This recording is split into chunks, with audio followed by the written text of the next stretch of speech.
नमस्कार मैत्रिणींनो, आज आपण शेंगोळे ही पारंपरिक पद्धतीची 5 मिनिटात बनणारी रेसिपी पाहणार आहोत। तर चला यासाठी आपण काय लागेल ते पाहूया। सर्वात आधी आपण पीठ 10 ते 12 लसूण पाकळ्या, जिरे 2 टेबलस्पून, मोहरी, हळद आणि लाल तिखट। सर्वात आधी आपण लसूण आणि जिरे उकळीत ठेचून घेऊया।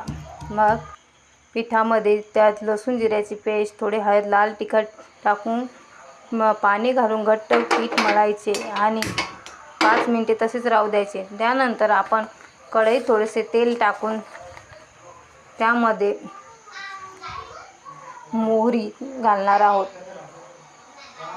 मोहरी घातल्यानंतर आपण मोहरी तडतडली की त्यामध्ये लसूण जिऱ्याची पेस्ट घालून थोडंसं त्याला परतून घेणार आहोत। थोडं परतल्यानंतर लसूण जिऱ्याचा कलर थोडासा चेंज झाला की आपण त्यामध्ये हळद आणि लाल तिखट घालणार आहोत आणि थोडा वेळ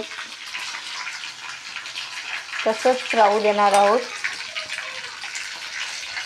आता आपण हळद आणि लाल तिखट घातल्यानंतर थोडा वेळ तसंच परतून घेणार आणि त्यामध्ये आपल्या गरजेनुसार पाणी टाकणार आहोत आणि खमंग अशी फोडणी देणार आहोत। पाणी टाकल्यानंतर आपण त्याला एक उकळी आणणार आहोत। तोपर्यंत आपण इथे पिठाच्या एक गोळ्यामधून छोटा गोळा घेऊन त्यामध्ये थोडेसे मीठ घालायचे आहे। आता आपण पिठाचा छोटा गोळा घेऊन पोलपाटावर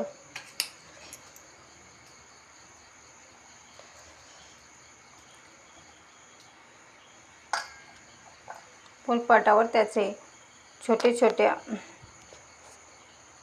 हाताच्या सहाय्याने छोटे छोटे शेंगोळे बनवून घेणार आहोत। तुम्ही तुमच्या पद्धतीने जसे येईल तसे बनवून शेंगोळे घ्या आणि त्यानंतर ते आपण त्या उकळत्या पाण्यात टाकणार आहोत आणि 10 ते 15 मिनिटं त्याला तसे शिजून मध्यम आचेवर शिजून घेणार आहोत आणि त्यानंतर त्यावर आपण कोथिंबीर घालणार आहोत। तर आता 10 ते 15 मिनिटांनी माझे शेंगोळे तयार होतील। तर तुम्हाला माझा जर संपूर्ण व्हिडिओ पाहायचा असेल तर आवडल्यास मला लाईक करा, शेअर करा आणि सबस्क्राईब करा। थँक्यू।